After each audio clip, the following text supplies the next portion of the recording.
Hi guys, and welcome back to the channel. Today you find me in, well, it's not a plug-in hybrid and it's not an electric car. We're in a standard combustion engine Land Rover Discovery, and what a car. It looks absolutely fantastic.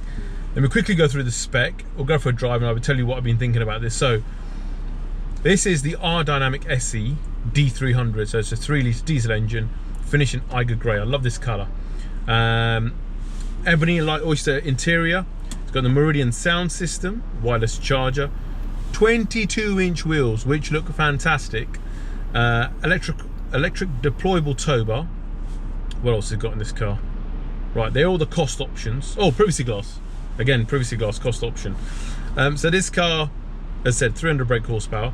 I've had it for nearly a month. I've done nearly 1,000 miles in it, and well, I've got to say, it's the first genuine 7-seater I've driven and really enjoyed. So let's go for a drive and I can tell you what it's been like to live with.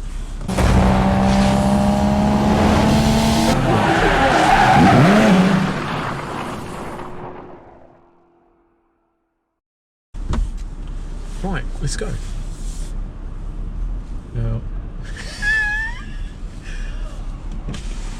Now, guys, I'm recording. I'm in a Porsche dealership and everyone's questioning why I'm here. We just had to pick up another car, and this was this was the bus to drop. I might leave this in the vlog. This has actually been very good from a mechanical perspective. Peter gives me an allocation. And the only problem has been the Bluetooth. My viewers are going to hear that before it goes out. Hey, can you move, because they break down easily? I need to move my car. See you later, guys.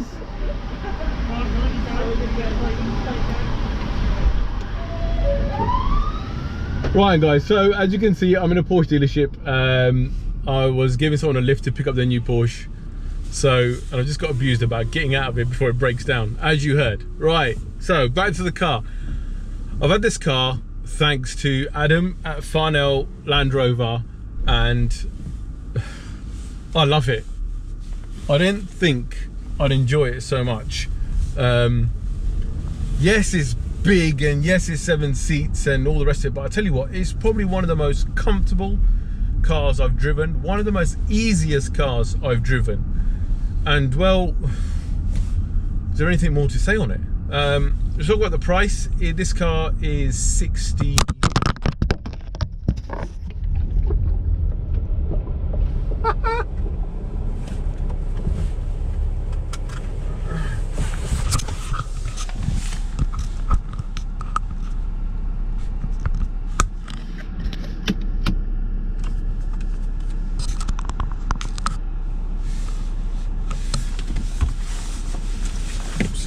Right, let's see what's going on there now.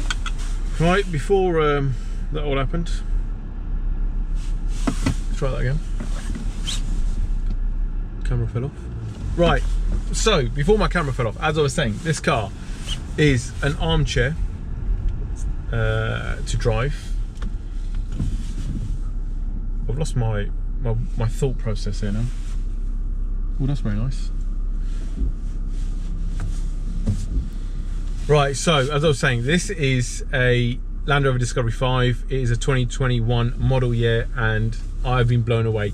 I've had it for nearly a month, as I said, thanks to Adam at Farnell Land Rover. I actually thought he was going to send me a Discovery Sport when he said to me, oh, I got Discovery. You can use that if you want. So this car is brilliant. It actually is brilliant. Drives, eats the motorway up. As I said, I've done nearly 1,000 miles, 989 miles I've done it so far. It eats up the road, you can park it anywhere. The 360 camera is fantastic. It is genuinely easy to park. It fits in well pretty much everywhere.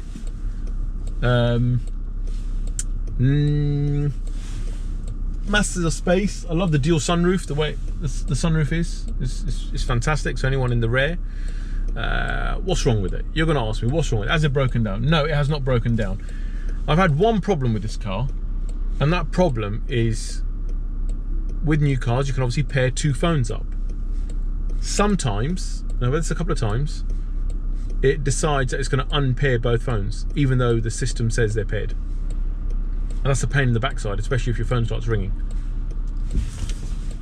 So that has been my only problem with this car.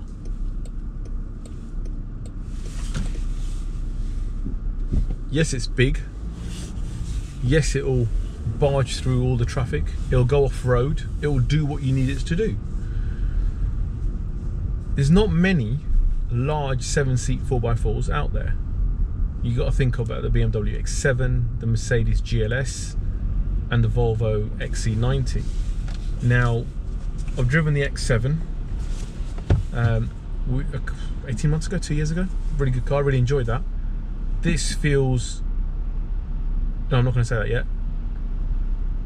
The new Mercedes GLS I haven't seen as yet. I'm hoping I'll be able to get one from Mercedes. The Volvo I haven't driven in a number of years. But this can go off-road. It is a car that you can take on-road, off-road, everywhere, and be as comfortable as you are. Now, the read-ups I've done on this, about this car, they have lowered it slightly, but if you're going through deep levels of water, they've actually allowed you to go through more, which is bizarre, but anyone who's tried it will know. I haven't. Right, let's get out of London. And the sun is shining and I haven't got my sunglasses. Right, so as I was saying about this car, so this is a 3-litre diesel, 300 brake horsepower, nice and simple badging on this car. D300 diesel, 300 brake horsepower. Great. You know what to expect. It's an armchair. I'm not going to lie, guys. This is genuinely an armchair to drive. It's been a delight to be in this for nearly a month. I'm sad that it's going to go in the next couple of days. But tell you what, I can see why people have got these. There's space in them, the boot. Okay, you put the 7 seats up, you kind of lose your boot, but you can at least fit 7 adults in here, even in the rear. So you don't need to worry about having little kids in there. Absolutely fine. So from a space perspective, it's really good. So tech-wise, similar to some of the others that I've driven recently, it has the PV Pro system, which is exceptional. Apart from the Bluetooth dropping out, as I mentioned, but otherwise it's fantastic. Can't fault it. Really can't fault this car. Apart from that one bit, but having researched the car, other journalists have had the same issue. So it might be just a software glitch that it needs an update. But listen, this car's sitting on 22-inch wheels, and I love the way it looks. It's absolutely loved it. Absolutely love it. Is it better than its rivals? Without a doubt. Although I haven't driven the new GLS, as I mentioned. So until I've driven the new GLS, this is the best 7-seat 4x4 I've driven.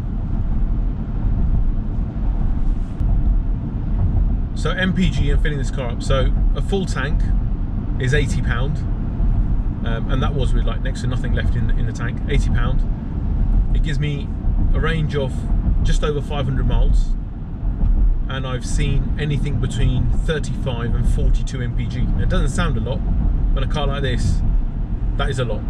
So I've been really impressed. You put your foot down, it is responsive, so they've got that right. I believe there's a 48 volt battery for a hybrid system in here, which works really well. This car has been a delight to live with in the time I've had it. It's an easy cruiser. Ooh, that's very sensitive to lane assist. So spec wise, as I said, it's got pretty much everything and more you need on it. These pilot style seats with this armrest here on the front is just fantastic. I love them. I just think they're brilliant. Acres of space, big sat nav screen, easy for the controls, easy to pair your phone. Meridian sound system's really good. I'm seeing that a lot more of these cars. And another thing I'm going to say is that this is an R dynamic, so they've introduced the sportier look to this car in this latest Discovery to go up against the AMG lines of the Mercedes and the M Sports of the BMWs. And I'll tell you something, they've done an exceptional job. Exceptional. It looks, well, you tell me what you think in the comment section. How good does this car look? You know, it cruises along, eats up the motorway. This is a very, very good car. Will they do a plug-in hybrid? I don't know. I'm hearing rumours of yes, they will. I'm hearing rumours no, they won't. But if they do, then it's going to be very interesting to see how it sits on a company car scheme, if it does. And if they lose the 7 seats.